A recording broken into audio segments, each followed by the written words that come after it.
இந்த பதிவில் நம்ம பார்க்கிறது என்னன்னா உச்சம் நீசம், நவகிரகங்களுடைய உச்சம் நீசம். உச்சம்னா என்ன, நீசம்னா என்ன தெரியல அப்படின்னு நினைக்கிறவங்க அடிப்படை இப்பதான் உள்ள வந்திருக்கிறீங்கன்னா அது தெளிவாக உங்களுக்கு புரிஞ்சிடும். அடிப்படை ஜோதிட பாடம் 3 உங்களை சந்திப்பதில் பெருமகிழ்ச்சி. நான் உங்கள் ஜோதிஷ வித்யாபதி SN Ganapathi. SN Ganapathi Tamil horoscope இந்த யூடியூப் சேனலுடைய பெயர். இந்த சேனல் நான் ஆரம்பிக்கிறதுக்கான நோக்கம், அடிப்படை ஜோதிட பாடத்தை நீங்கள் முழுமையாக இலவசமாக இந்த ஒரு யூடியூப் சேனல்லே தெளிவாக கற்றுக்கலாங்க. எல்லா வகுப்புகளும் இதில் வந்துவிடும். அதாவது அடிப்படை ஜோதிடம் சம்பந்தப்பட்டது தெளிவா. நான் கடந்த ஒரு 10 வருடத்திற்கு மேலாக இந்த ஜோதிட துறையிலே ஜாதக பாடம் எடுத்துக்கொண்டு வருகிறேன். நேரடி பயிற்சியாக திருவண்ணாமலை, மதுராவில் எடுத்துட்டு வரேங்க. அந்த அனுபவத்தை முழுக்க அதை சொல்ல போறேன். ஏற்கனவே உச்சம்னா என்ன, நீசம்னா என்ன தெரியும் நினைக்கிறவங்களுக்கு பலன்களை தெரிஞ்சுக்கலாம். அப்போ 2 in 1 2 விதமாகவும் நீங்கள் ஏற்கனவே கொஞ்சம் தெரிந்திருந்தாலும் இல்லை இப்போதான் புதுசாக வந்திருந்தாலும் சரி, அவங்களுக்கான முழு பதிவு. ஆனால் அடிப்படை முழுக்க அடிப்படை கற்றுக்கணும்னு நினைக்கிறவங்க மட்டும் இந்த சேனலை சப்ஸ்கிரைப் பண்ணிட்டு bell button, all button click பண்ணிக்கோங்க. உங்களுக்கு தொடர்ந்து வீடியோ பதிவுகள் வாரங்க சனிக்கிழமை மற்றும் ஞாயிற்றுக்கிழமை காலையில் 6:33 தொடர்ந்து வந்துடும். வாரம் அழகாக நீங்கள் சப்ஸ்கிரைப் பண்ணி தொடர்ந்து பார்த்துட்டே வாருங்க. உங்களுடைய டவுட் ஏதாவது கேள்வி இருந்தால் உடனே கமெண்ட்ஸில் கீழே கேட்டு தெளிவு பண்ணிக்கலாம். இதற்கு முந்தைய பாடம், இது 3வது அடிப்படை பாடம். 1 மற்றும் 2ஆம் பாடம் கீழே கமெண்ட்ஸில் நான் உங்களுக்கு பின் பண்ணி வைக்கிறேன். அதோட லிங்க் கீழே டிஸ்கிரிப்ஷன் பாக்ஸில் நீங்கள் பாருங்கள். நான் உங்களுக்கு அந்த பேஸ்ட் பண்ணி வைக்கிறேன் அந்த லிங்க். ஃபர்ஸ்ட் செகண்ட் இப்போ தேர்ட் இதே பார்க்கலாம். இதை பார்த்துட்டு நீங்கள் ஃபர்ஸ்ட் செகண்ட் தாராளமாக பார்க்கலாம். ஏன்னா அடிப்படை நிலை நீங்கள் எங்கேருந்து தொடங்கினாலும் உங்களுக்கு தெளிவாக புரியும். இருந்தாலும் இந்த பதிவு முழுசாக பாருங்கள். உச்சம் நீசம் சரிங்களா. அதே போல் பிளேலிஸ்ட்டில் 1 2 3 வரிசை எல்லாமே இருக்கு. எல்லா பாடத்தையும் நீங்கள் வரிசையாக பார்க்க முடியும். வாரம் பார்க்க முடியும். ஃப்ரீயாக இருக்கும் பொழுதெல்லாம் நீங்கள் இந்த யூடியூப் சேனலை சப்ஸ்கிரைப் செஞ்சுட்டு எப்போ வேணாலும் பார்க்கலாம். மற்றவங்க ஷேர் பண்ணுங்க. உங்களுடைய யூடியூப் சேனலை ஷேர் பண்ணி வச்சிருந்தா கூட இன்னொரு நாள் மறுபடியும் வரும்பொழுது சேனலை தேட முடியலன்னா நீங்கள் அந்த வாட்ஸ்அப் லிங்க்ல நீங்கள் உங்களுக்கே ஷேர் பண்ணிக்கிட்டீங்க இல்லையா, அதை தொட்டு மறுபடியும் என்னுடைய பதிவை அழகாக நீங்கள் பார்த்துக்கலாம். நல்லது. இப்போ நாம் பார்க்க இருக்கிறது உச்சம் நீசம். நவகிரகங்கள் என்னென்ன வரிசை முறை இதெல்லாம் 1 2 சொல்லியிருக்கிறேன். இந்த பதிவை பார்த்துட்டு அதையும் ஃபுல்லாக பார்த்துருங்க. சரி, ஃபர்ஸ்ட் சூரியன், சந்திரன், அடுத்த செவ்வாய், இப்படி ஒவ்வொரு கிரகமா நவகிரகத்துக்கும் அதுக்கான பலாபலன்களை நம்ம பார்த்துக்கலாம். இப்போ பொதுவாங்க இப்போ நம்ம பார்க்க இருக்கிறது உச்சம். உச்சம்னா என்ன முதல்ல நல்லா புரிஞ்சுக்குங்க. ஒரு கிரகத்தோடைய அதிகப்படியான பலன்கள், அதோட மோஸ்ட் பவர் அப்படின்னு நீங்க புரிஞ்சுக்கலாம் சரிங்களா. நீசம் அப்படின்னு அதுக்கு எதிர்வினை, அது ஆப்போசிட். ஒரு இடம் உயர்வு மேடு அப்படின்னா இன்னொரு பள்ளம் கண்டிப்பாக இருக்கும். உயர்வு என்றால் தாழ்வு. அந்த மாதிரி உச்சம்னா அது ஒரு நல்ல நிலை. சுக்கிரன் உச்சமானால், குரு உச்சமானால் அப்படின்னு நீங்க நிறைய கேள்விப்பட்டிருப்பீங்க அடிப்படை ஜோதிட மாணவர்கள். அப்போ அந்த உச்சம் என்பதற்கு சிறந்த பலன் இப்படி எடுத்துக்கோங்க.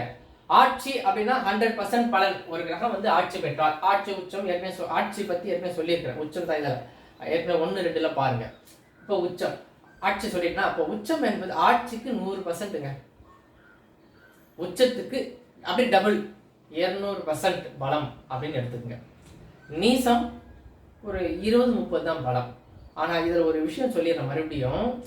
உச்சம் 200%ஆக இருந்தா கூட சரிங்களா, அந்த 100% உடைய ஆட்சி தாங்க சிறப்பு. அது ஏங்க அப்படின்னா, இப்போ ஒரு வெளிச்சம், ஒரு லைட் உங்க எதிர்க்க உங்க கண் எதிரில் வைக்கும் பொழுது அது நார்மல் வெளிச்சமாக தான் உங்க கண்ணு தாங்கும். பவர் ஓவர் வோல்டேஜ் அதிகமாகிடுச்சா ரொம்ப நேரம் அந்த வெளிச்சத்தை பார்க்க முடியாது. அது மாதிரி உச்சம் அந்த மாதிரி பண்ணிடும். எக்ஸ்ட்ராவா உங்களுக்கு அந்த மாதிரி பண்ணிடும். அதனுடைய தாக்கம் வீரியத்தை கொஞ்சம் அதிகமாக அனுபவிக்க முடியாது. இதே ஆட்சின்னா அது சிறப்பாக உங்களுக்கு அந்த அனுபவத்தை கொடுத்துரும். அந்த தசாபுத்தியில உங்களுக்கு ஒரு வீடு கட்டணும்னு நினைக்கிறீங்க, சிறப்பாக அதை அமைச்சு கொடுத்துரும். அந்த மாதிரி உச்சம்ன்றது ஓவர் ஸ்பீட் அப்படின்றது புரிஞ்சுக்க. ஆனால் உச்சம் பெறுவது நல்லது. அதோடு வேறு கிரகம் இணைஞ்சிருந்ததுன்னா அதுக்கேற்ற மாதிரியான பவர், அதுக்கு உண்டான வேலையை அது கொடுத்துரும். இது உச்சம் அப்படின்றது புரிஞ்சுங்க சரிங்களா. அதற்கு எக்ஸ்ட்ரா பவர் அப்படின்னு புரிஞ்சுக்கங்க. உச்சத்தை விட ஆட்சி தான் சிறப்பு. நிறைய பேர் சொல்லுவாங்க உச்சம் தான் சிறப்புன்னு சொல்லுவாங்க. அது உண்மை இல்லை.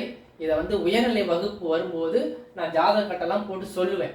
அப்போ நீங்க புரிஞ்சுக்கலாம். இப்போ என்கிட்ட வாட்ஸ்அப்லேயே உயர்நிலை வகுப்பு படிச்சுட்டு இருக்கிறாங்க. ஸோ அவங்களுக்குலாம் இது தெளிவாக சொல்லிட்டு வராதில்ல. அப்போ உச்சம் அப்படின் போது ஃபர்ஸ்ட் சூரியனுக்கு பார்ப்போம். சூரியன் இது மேஷ ராசி. ராசிகளோட பெயர் விளக்கம்லாம் 1 2 சொல்லியிருக்கேன். அடிப்படை ஜோதிட பாடம் 1 2 சொல்லியிருக்கிறேன். லிங்க் டிஸ்கிரிப்ஷன் பாக்ஸில் இருக்கு. இதை பாருங்க, முழுசா பாருங்க. ஃபர்ஸ்ட் சூரியன் இந்த மேஷத்திலே உச்சங்க. இது மேஷ ராசி. மேஷம், ரிஷபம், மிதுனம், கடகம், சிம்மம், கன்னி, துலாம், விருச்சிகம், தனுசு, மகரம், கும்பம், மீனம், 12 ராசி. இதை வந்து அடிக்கடி சொல்லி பாருங்க. புதுசா வரவங்க அடிக்கடி சொல்லி பார்த்துட்டு நல்லது நோட் புக்ல இருந்து கட்டத்தை எழுதிட்டு வரைஞ்சிட்டு அந்த ராசி பேர்லாம் எழுதினா ப்ராக்டிஸ் ஆகிடும். அதுக்கப்புறம் அந்த ஆட்சி வீடு கிரகத்தை எழுதுங்க. முந்தைய பதில சொல்லியிருக்கிறேன் நான் தெளிவா. இப்போ இந்த உச்சம், இப்போ சூரியன் இந்த இடத்துல உச்சம். ஒரு ஜாதக கட்டத்தை எடுத்தா அதுல எத்தனை கிரகங்கள் இருக்கும்? 9 கிரகம் தான் எழுதியிருக்கும். ஜோசியர் வந்து 9 கிரகம் தான் எழுதியிருப்பார். இன்னைக்கு பிரிண்ட் எடுத்தீங்கனாலும் ஜாதகத்தை 9 கிரகம் தான் இருக்கும். லக்னம் இருக்கும், கூடுதலாக மாந்தின்னு போட்டிருக்கும். வேற எந்த குறிப்பும் இருக்காது. ராசி கட்டத்துல பக்கத்துல நவாம்சம் ஒண்ணு இருக்கும். அதெல்லாம் அடிப்படை அடுத்தடுத்த பகுதியில நவாம்சத்தை வச்சு பலன் சொல்லணும். அடிப்படையில் அதெல்லாம் சொல்லி கொடுக்க போறேன். இதே யூடியூப் சேனல் தொடர்ந்து பாருங்க. அப்போ அதுகிட்ட இப்ப போல நம்ம நவாம்சத்துல ராசி கட்டம்னு சொல்லுவாங்க. அதை அழகா இங்கே எழுதுறோம் பாருங்க. இப்ப நம்ம ராசி கட்டத்துக்கு உண்டான விஷயத்தை தான் பார்க்கிறோம். ராசி கட்டம்னு எழுதுறது உங்களுக்கு புரியறதுக்காக. ராசி கட்டம் அது நவகிரகங்கள் எங்க வேணாலும் இருக்கும். ஒருத்தர் பிறக்கும் பொழுது, ஒரு குழந்தை பிறக்கும் பொழுது வான்மண்டலத்தில் கிரகங்கள் எங்கெங்க இருக்கிறதோ அதனை அடிப்படையாக கொண்டு அச்சாம்சம் ரேகாம்சம் சொல்லுவோம். அந்த டிகிரியை மையப்படுத்தி கிரகங்கள் எங்கெங்க இருக்கிறதோ அதை வைத்து பஞ்சாங்கத்தை வைத்து எழுதப்படுவது ஜாதகம் குறிப்பு. அந்த ஜாதகத்தை எப்படி வாசிப்பது, அதற்கு அடிப்படை இந்த யூடியூப் சேனல் உங்களுக்கு உதவியாக இருக்கும். ஜாதகத்தை வாசிக்கிறது அப்படின்னா ஜாதகத்தை பார்ப்பது அப்படின்னு புரிஞ்சுக்க. ஜாதகத்தை பார்த்து பலன் சொல்றது. சரளமா நீங்க பலன் சொல்லணும் அப்படின்னா என்னுடைய இந்த அடிப்படை யூடியூப் சேனல் மொத்தத்தையும் பாருங்க. இப்போ சூரியன் உச்சம் அப்படின்னு போது சூரியன் வந்து தந்தை அப்படின்னு புரிஞ்சுக்க. காரகத்துவம், அரசாங்கம், முதலாளி, முதல் மரியாதை அப்படி புரிஞ்சுக்க. அப்ப உச்சம் என்றால் அவருக்கு உயர் பதவிகள் இயல்பாகவே கிடைத்து விடும். எல்லா விதத்திலும் அவர் தலைமை பண்பு அப்படின்றத புரிஞ்சுக்கங்க. சூரியன் உச்சம் பெற்றால் சூரியன் எங்க உச்சமாகும்? மேஷம். நீங்க இப்ப அடிப்படையில் புரிஞ்சுக்க வேண்டியது சூரியன் எங்க உச்சமாகும்? மேஷம். உச்சம்னா என்னன்னு சொல்லிட்டு அது பவர் ஜாஸ்தி. நீசம்னா சுத்தமா ஒண்ணும் இல்லை, கீழே போயிடுச்சுன்னு அர்த்தம். உச்சம் என்பது உயர்வு, நீசம் என்பது தாழ்வு அப்படின்னு புரிஞ்சுங்க. நீசம் அடுத்து சொல்ல போறேன் இதே பதில. இதுதான் சூரியன் இங்கே உச்சம். அடுத்தபடியா ஒரு 2 விதிமுறைகள் மட்டும் சொல்றேன். அதை உங்க மனசுல அப்சர்வ் பண்ணிக்கங்க. அடுத்தது சந்திரன் வந்து ரிஷபத்தில் உச்சம். அடுத்தபடியாக குரு, அதுக்கு விளக்கம் சொல்றேன், வெயிட் பண்ணுங்க. ஒரு கிரகத்தம் குரு கடகத்தில் உச்சம். இப்ப எப்படி சூரியன் விளக்கம் கொடுத்த எல்லாத்தையும் சொல்ல பாருங்க. முதல்ல உச்சத்துல எழுதிடுவோம். அடுத்தது புதன் கன்னி ராசியில உச்சம். குரு வந்து கடகத்தில் உச்சம். அப்படி புரிஞ்சுக்குங்க. சூரியன், சந்திரன், குரு, புதன். அடுத்தது சனி. இவர் வந்து இங்கே துலாம் ராசியில உச்சம் அப்படின்னு புரிஞ்சுக்குங்க. அடுத்தபடியாக யார் எழுதணும் பாருங்க? செவ்வாய் மகரத்துல உச்சம். அடுத்தபடியாக சுக்கிரன் மீனத்தில் உச்சம். அதான் அவ்வளவு விஷயமே எழுதினேன். எத்தனை கிரகம் எழுதுங்க பாருங்க? 1 2 3 4 5 6 7 நவ கிரகங்கள் எழுதியாச்சு. 7 பிளஸ் ராகு கேது. ராகு கேதுக்குன்னு தனியாவே இதே அடிப்படை இதே சேனல்ல தனியா ஒரு பதிவு போடுறேன். ராகு கேதுக்கு சொந்த வீடு கிடையாது, அதற்கு ஆட்சி வீடு கிடையாது. உச்சம் நீசம் சில நூல்களில் சொல்லப்பட்டிருக்கின்றன. ஆனால் அதை அனுபவத்திற்கு எடுக்கும் பொழுது சரியாக வராததால் பல ஜோதிடமார்கள் அதை என்ன பண்ணிட்டாங்க? ராகு கேதுக்கு சொந்த வீடு இல்லை, ஆட்சி உச்சம் இல்லை என்று அதுக்கு பொதுவாக பலன் சொல்றாங்க. அப்புறம் எப்படி அதுக்கு பலன் எடுக்கிறது? அடுத்த வீடியோ பதில நிச்சயமா உங்களுக்கு சொல்ல போறேன். அடிப்படை ஜோதிட பாடம் 4ல முழுக்க ராகு கேது பத்தி ஒரு விஷயத்தை உங்களுக்கு சொல்லிவிட போகிறேன். பல விஷயங்கள் அதுல வந்துடும். ஒரு விஷயம் இல்லை, பல விஷயம் வந்துடும். சரி, இப்போ ராகு கேதுக்கு வீடு இல்லைங்க, அதனால அதை பத்தி இப்ப நம்ம இப்ப இங்க பார்க்க அது தனி பதிவாவே கொடுத்துடுறேன். ரைட்டு. இப்போ இந்த 7 கிரகங்கள் பத்தி தான் இப்ப பேச்சே. சூரியன் உச்சம், அதை பத்தி விளக்கம் கொடுத்து. இப்ப சந்திரன்னா தாய், குரு ஆசிரியர், புதன் நண்பர்கள் கூட்டாளி அப்படி புரிஞ்சுக்கங்க. சனி பகவான் உழைப்பாளி, உழைக்கும் வர்க்கம் அப்படி புரிஞ்சுக்கங்க. செவ்வாய் அவரோட தைரிய வீரியம், ராணுவம், காவல் அது மாதிரி புரிஞ்சுக்கங்க. செவ்வாய் என்பது தைரியத்தை குறிக்கக்கூடியது. சுக்கிரன் அழகு, அந்தஸ்து, அது மாதிரியான ஒரு அனுபவத்தை கொடுக்கக்கூடியது, சுக போகங்களை கொடுக்கக்கூடியது. சரிங்களா? அது சுக்கிரன். அப்போ நான் சொன்ன ஒவ்வொரு கிரகத்துக்கான காரகத்துவம், அந்த கிரகம் உச்சம் பெற்றால் அந்த காரகத்துவத்திற்குரிய பலன்களை அந்த ஜாதகர் அனுபவிக்க கூடியவராக இருக்கிறார் அப்படின்னு நீங்க தெளிவா புரிஞ்சுக்கலாம். சரிங்களா? பாருங்க, சந்திரன் தாய்ன்னு சொன்னேன், மனசு அப்படின்னு புரியுதா? இப்ப சந்திரன் ஒரு ராசியில எந்த ராசியில இருக்கிறாரோ அதுதான் அவருடைய ஜென்ம ராசி. இந்த ஜாதக கணித முறையில அதை பத்தி நான் வரும்பொழுது உங்களுக்கு அதை சொல்றேன் உங்களுக்கு.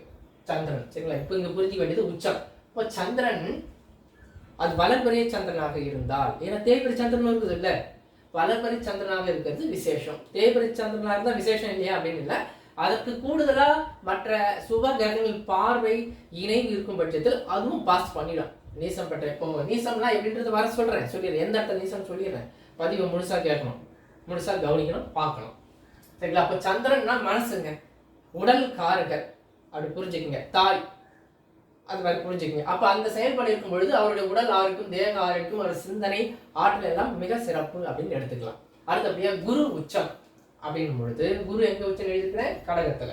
அது மட்டும் நீங்க உள்வாங்கிக்கிங்க. இப்போ குரு அப்படின்னா ஆசிரியர் அப்படின்னு ஒரு விஷயம் சொன்னேன். இன்னொன்னு பணம். சந்திரன் வந்து பணத்தை குறிக்காது, பசை, அது ஒரு விஷயம். அது ஜாதகம் பார்க்கும்போது உங்களுக்கு அழகா சொல்லிடுறேன். இப்போ குரு தான் மெயின், பணத்துக்கு தனக்காரகர்னா குரு, மனசு மனக்காரகர்னா சந்திரன். அந்த மாதிரி நீங்க புரிஞ்சுக்கங்க. குழந்தை அப்படின்றது குரு தான் குறிக்கும். சித்தர்கள் மகான்கள் சொல்லும் இல்லையா, அவங்க அந்த குரு ஆசிரியராக இருந்தார்கள் என்றால் அவர்கள் குருவை குறிக்கும். சித்தர்கள் அவங்க தியானத்துல இருக்கிறாங்க, மக்களுக்கு அந்த போதனை சொல்லல, அவங்க வழியில் அவங்க இருக்கிறாங்கன்னா அது வந்து கேது. அதை அவர் தன்னுடைய அனுபவத்தை ஆற்றலை மற்றவர்களோடு பகிர்ந்து டீச்சிங் பண்றாரு. நீங்களும் இது போல் அனுபவத்தை அடைய வேண்டும், நீங்களும் வந்து தியானம் செய்து உங்களுக்கான அந்த தீட்சை பலனை நீங்கள் பெறுவீர்கள், உங்களுக்கு உண்டான விஷயம் பண்றாங்க இல்லையா, அவங்க தான் அந்த குரு ஸ்தானத்துக்கு வருகிறார்கள். முனிவராக இருக்கிறாரு, காட்டுல தவம் பண்ணிட்டு இருக்கிறார் அப்படின்னாக்கா அவங்க வந்து கேது காரகத்துல வந்துடும். அவங்க வந்து எந்த நாட்டத்திலும் இருக்க மாட்டாங்க, உலகப்பட்டுல யாருக்கிட்டே தொடர்பு இல்லாமல் இருப்பார்கள், அது கேது. உலகப்பட்டோடு தொடர்பு இருக்கும் ஒரு மகான், சித்தர், ஆசிரியர், அவங்கள பார்த்தா குரு. அந்த கிரகம் உச்சம் பெற்றால் அந்த ஜாதகர் அந்த தன்மை உடையவர். சூரியன் உச்சம் பெற்றால் அந்த காரகத்துவத்தின் தன்மை உடையவர் அவர். அவர் குணாதிசயம் அப்படிதான் இருக்கும். அவர் பட்டம் பதவியும் அது போல கிடைக்கும். இப்ப ஜட்ஜி உயர் பதவினா சூரியன். ஒரு தாய், கருணை உள்ளம், மனம், கவிதை எழுதுதல், இதெல்லாம் வந்து சந்திரன். அதை மனசு புரிஞ்சுக்கணும். குரு என்பது ஆசிரியர், டீச்சிங் லைன். அவர் சொல்லி தரக்கூடிய துறையில இருப்பார் இன்னைக்கு. ஆனால் எந்த துறையில இருப்பாருன்றது அது இன்னும் மைனூட்டா மற்ற கிரகத்தை வச்சு சொல்லணும். ஒரு ஜாதகத்துக்கு ஒவ்வொரு ஜாதகமும் ஒரு கைரேகை மாதிரிங்க. அதனால குரு உச்சம் பெற்று விட்டால் எல்லாருக்கும் அதே பண்ணு சொல்லக்கூடாது. இப்ப நான் சொல்லியிருக்கிறது அடிப்படை நிலை இது, அதை புரிஞ்சுக்கணும் நீங்க ஃபர்ஸ்ட். அடுத்தபடி அடுத்த விஷயத்துக்கு ஒரு 2-3 பாயிண்ட் மட்டும் பார்க்கலாம் அடிப்படையா. அடுத்தது புதன் உச்சம் என்றால் படிப்பு, அவருடைய சிந்தனை, கம்யூனிகேஷன் ஸ்கில், இதெல்லாம் அவருக்கு வந்து ரொம்ப அனுகூலமான ஒரு விஷயத்தை கொடுக்கக்கூடியது புதன்ங்க. புதன் வந்து உச்சம் பெறுவது நல்ல புத்திசாலித்தனத்தை, ஒரு நண்பர்கள் கூட்டாளி மூலமாக நல்ல ஆதாயத்தை கொடுக்கக்கூடிய ஒரு விஷயமாக இருக்கிறது புதன். அந்த சனி பகவான் உழைப்பு, அவர் வந்து சுகவாசியா இருக்கணும்னு நினைச்சா முடியவே முடியாது. ஒரு ஜாதகத்துல சனி பகவான் உச்சம் பெற்று இருந்தால் சுகபோகமா இருக்கணும்னு நினைச்சா தலைகீழ இருக்கவே முடியாது. இது வந்து எழுதி கொடுக்கலாம் நீங்க பலன் சொல்லும் போது.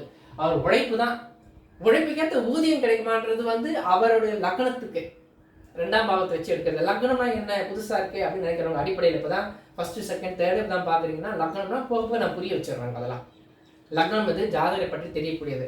லக்னம்னா அந்த மாதிரி ஒன்று எழுதியிருப்பாங்க, ஜாதகம் லான் போட்டு இப்படி எழுதியிருக்கோம் சரிங்களா. இப்போ இதை நான் இதை எரேஸ் பண்ணிடுறேன், கன்ஃபியூஸ் ஆக வேண்டாம், தெளிவா இருங்க. நம்ம வந்து உச்சத்தை பத்தி பார்த்துருக்கோம். உச்ச கிரகங்கள் எப்படி பலன் தரும், அதோட காரகத்துவம் மற்றும் பலன்கள். அடுத்த கிரகத்துவம் சொல்லிடுறேன், கவனமா ஃபுல்லா பாருங்க. அப்போ சனி பகவான் உழைப்பை கொடுக்கும் சரிங்களா. ஜாதகம் மற்ற கிரகங்கள்லாம் இதெல்லாம் சரியில்லைன்னா இன்னொருவரிடம் கையேந்தக்கூடிய அளவுக்கு அடிய மட்டத்துக்கு கொண்டு போயிடும். ஸோ சனி உச்சம் பெற்றிருந்தால் கவனம் தேவை சரிங்களா. இதெல்லாம் போக போக ரொம்ப விரிவாக சொல்றேன். அது செவ்வாய் உச்சம் என்றால் இராணுவம், காவல்துறை, நல்லா பார்த்தீங்கன்னாக்கா ஒரு சீருடை அணிந்த ஒரு வேலை, யூனிஃபார்ம் அணிந்த வேலை, அரசாங்க துறையிலும் சரி அது தனியார் துறையானது அது வேற ஒரு ஜாதக அமைப்பு இருக்கு. இது பொதுவாக சீருடை அணிந்து அவர் பணி செய்யக்கூடிய தைரிய, வீர, பராக்கிரம, வீர, நல்ல அனுபவத்தை கொடுக்கக்கூடிய ஒரு விஷயம் தான் தைரியம். இந்த செவ்வாய் உச்சமா நல்ல கட்டுமஸ்தான உடல் வாகு எல்லாம் அவருக்கு கொடுத்துருக்கோம். வீரியம், செவ்வாய்னா வீரியம், அவர் புரிஞ்சுக்கோங்க, உடல் வாகு அது மாதிரி ஒரு விஷயம். அதே போல அவர் நிர்வாக ஆற்றல், திறமை, மேனேஜ்மெண்ட் ஸ்கில் அப்படின்னு சொல்றீங்கன்னா அது செவ்வாய் பலமா இருக்கும் ஒரு ஜாதகத்துல. உச்சம் பெற்றிருந்தாதான் அது அப்படின்னு அமைப்பில் இன்னொன்று சொல்லிடுறேன் இப்பவே அடிப்படையில மாணவர்களுக்கு. இப்போ ஒரு கிரகம் அது உச்சம் பெற்றிருந்தாதான் அதுக்குரிய பலனை ஃபுல்லா செய்ய கிடையாது. ஆட்சி பெற்றிருந்தாலும் உச்சத்துக்கு நிகரான பலன் தரும். அதெல்லாம் எப்படி அடுத்தடுத்த பதிவில் பாருங்க இதே யூடியூப் சேனல்ல. அடுத்தது சுக்கிரன் உச்சம். இப்பதான் சொன்ன இல்லையா, சுகம் சுகபோகம் அனைத்தையும் அனுபவிக்கக்கூடிய விஷயங்கள் எல்லாம் கொடுக்கும் ஜாதகம். சரிங்களா? அதாவது வீடு வண்டி வாகனம் சார்ந்த விஷயங்கள், திருமணத்திற்கு பிறகான ஆசா பாசங்கள் எல்லாத்தையும் நல்ல சுகபோகமா ஜாலியா என்ஜாய் பண்ணக்கூடிய ஒரு அமைப்பு கொடுக்கக்கூடியது அந்த சுக்கிரன். இந்த மாதிரி அமைப்பு தான். இதெல்லாம் வந்து நீங்க தெளிவா புரிஞ்சுக்கலாம். இப்போ என்ன பண்ணியிருக்கிறோம், உச்சம் பத்தி நம்ம பார்த்துட்டோம், நீசம் பத்தி பார்த்துடலாம். உச்சம் தான் இப்போ சொல்லிட்டேன். இப்போ நீசம்னா என்னன்னா ஷார்ட்டா புரிஞ்சுக்கிறீங்களா? ஒரு கிரகம் எந்த வீட்டில் உச்சம் பெறும், ஒரு வீட்டில் தான் உச்சம் பெறும், அதுவும் ஞாபகம் வச்சுங்க. ஒரு கிரகம் ஒரு வீட்டில் தான் உச்சம் பெறும். ஆட்சினால சந்திரன் சூரியனை தவிர ரெண்டு வீடு மற்ற கிரகங்களுக்கு பல பதில சொல்லிடுறோம் பாருங்க. உச்சம்னா ஒரு வீட்டில் தான் உச்சம் அடையும், நீசம்னா ஒரு வீட்டில் தான் உச்சம் அடையும். இப்போ உச்சம் சூரியனுக்கு இதுதான் உச்சம் அடையக்கூடிய ஒரு ஜாதகத்தை எழுதுறீங்க. இந்த இடத்துல சூரியன் இருந்தால் மற்ற கிரகங்கள் வேணாலும் இருக்கும், மாறி மாறி இருந்தால் சூரியன் உச்சம்னு நீங்கள் வாசிக்கணும். இதுதான் ஜாதகம் வாசித்தல், அப்படி நீங்கள் புரிஞ்சுக்கணும். அடுத்தபடியா அதே சூரியன் அங்கிருந்து 7வது வீட்டில் இருந்தால் அதற்கு நீசம் அப்படின்னு அர்த்தம். இதை வந்து நான் வேற கலர்ல எழுதுறேன். இதே சூரியன் இங்கே இருக்கிறார் என்றால் ரெட் கலர்ல எழுதுறதுனா நீசம்னு புரிஞ்சுக்குங்க. சரிங்களா? பிளாக்ல இருக்கிறது உச்சம். அப்ப சூரியனுக்கு என்ன ஆயிடுறாரு, நீசம் ஆயிடுறாரு. இப்ப நாங்க என்னென்ன காரகத்துவம் சொன்னேனோ அது எல்லாம் மைனஸ், அப்படி புரிஞ்சுக்கங்க. ஏன்னா ரொம்ப நம்ம சொன்னதே நம்ம சொல்ல வேண்டியதில்லை, ஏன்னா வீடியோ ரொம்ப லென்த் ஆயிடும். ஷார்ட்டா புரிஞ்சுக்கணும், டக்கு டக்குன்னு படிக்கணும். நீங்க அடுத்தடுத்து பாடத்துக்கு போகணும்ல. அடுத்தது சந்திரன் இங்கே, இது ஒண்ணுனா இங்க இருந்து 7வது வீடு இதுங்க. சரியா? இந்த இடத்துல சந்திரன் எழுதுறேன், இது நீசம்னு அர்த்தம். ரெட் கலர்ல எழுதுறது நீசம். அடுத்தது குரு இங்க உச்சம் சொன்னேன், இங்க இருந்து அதே நேர் வீடு. அப்படியே அங்க இருந்து ஒரு கோடு போட்டீங்கன்னா, ஸ்ட்ரைட் கோடு போட்டீங்கன்னா அதை புரிஞ்சுக்கலாம். இங்க குரு இருந்தால் ஒரு ஜாதகத்துல இது நீசம். அடுத்த யாரு, புதனுக்கு வரும். புதன் இங்க உச்சம்னா ஸ்ட்ரைட்டா இங்க பாருங்க, இங்க தான் வந்து 7 வரும். சரியா? இங்கே புதன் நீசம் அப்படின்னு புரிஞ்சுங்க. அடுத்தது யாரை பார்க்கணும், சனி பகவான் வரும். இவர் இங்க இப்ப சூரியன் இங்க வந்து நீசம், இப்ப சனி பகவான் இங்க உச்சம்னா இவருக்கு இங்க எழுதணும், சனி பகவான் நீசம் அப்படி புரிஞ்சுங்க. அடுத்தது யாரு, செவ்வாய் இங்கே உச்சம் என்றால் ஸ்ட்ரைட்.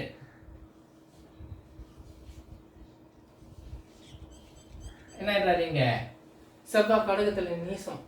அடுத்தது சுக்கிரன் பார்ப்போம், இங்க உச்சம்னா இந்த இடத்துல ஒரு இந்த இடத்துல சுக்கிரன் நீசம் அப்படின்னு புரிஞ்சுக்குங்க. இந்த இடத்துல பாருங்க, சூரியன் மேஷத்துல உச்சம், துலாம்ல நீசம். சந்திரன் ரிஷபத்தில் உச்சம், அப்படியே வாங்க விருச்சிகத்தில் நீசம். குரு கடகத்தில் உச்சம், அப்படியே ஸ்ட்ரைட் வாங்க. மகரத்துல குரு நீசம். அடுத்தது யாரு, புதன். தன்னோட சொந்த வீடும் அதுதான். புதனுக்கு மட்டும் சொந்த வீட்லயே ஆட்சி வீட்லயே உச்சம் அடைவார். மற்ற கிரகங்கள்லாம் சொந்த வீட்டுல உச்சம் அடையாது. புதன் மட்டும், இது ஒரு முக்கிய குறிப்பு. இப்போ எக்ஸாம் எழுதுறீங்க, இந்த மாதிரி சில கேள்விலாம் கேட்கும்போது புதன் தன்னுடைய வீட்டிலேயே ஆட்சி மற்றும் உச்சம் அடைவார். மற்ற கிரகங்கள்லாம் தன்னுடைய சொந்த வீட்டில் ஆட்சி உச்சம் அடையாது. நான் ஒரு கேள்வி கேட்பேன் இந்த வீடியோ பதிவு எண்டிங்கில், அதுக்கு பதில் கீழே கமெண்ட்ஸில் கொடுங்க. அவங்களுக்குலாம் ஒரு சிறப்பு சலுகை பரிசு இருக்கு. என்னன்றதுலாம் நான் உங்களுக்கு சொல்றேன். எப்பன்னா ஒரு 10 பதிவுக்கு பிறகு கண்டிப்பா சொல்லுவேன். அடுத்தது பாருங்க, சனி பகவான் போயிடுவோம். சனி பகவான் புதன் இங்கே உச்சம்னா, புதன் இங்கே நீசம். கன்னியில உச்சம், மீனத்துல நீசம் புதன். சனி பகவான் துலாம்ல உச்சம், மேஷத்துல நீசம். அடுத்தபடியா யார் வரும், செவ்வாய் வரும். செவ்வாய் மகரத்துல உச்சம், கடகத்தில் நீசம். அடுத்தது சுக்கிரன் மீனத்துல உச்சங்க, கன்னியில நீசம். எனவே இந்த பதிவை நீங்கள் தெளிவா புரிஞ்சுக்கிட்டு நோட்டு புக்ல அழகா எழுதுங்க. நான் வந்து ஒரு கடந்த 10 வருஷமா இந்த வகுப்பானது இப்படிதான் நான் எடுத்துட்டு வரேன் நேரடி பயிற்சியில. இன்னும் நிறைய பதிவுகள் இந்த யூடியூப் சேனல்ல வரப்போகிறது இலவசமா. மொத்த அடிப்படை பாடமும் சொல்ல போறேன். நான் வந்து ஏற்கனவே ஃபீஸ் வாங்கிட்டு இந்த அடிப்படை பாடம் 88 பிரிவா ஏற்கனவே வாட்ஸ்அப்ல சொல்லி கொடுத்துட்டு வந்தேன் இது வரைக்கும்.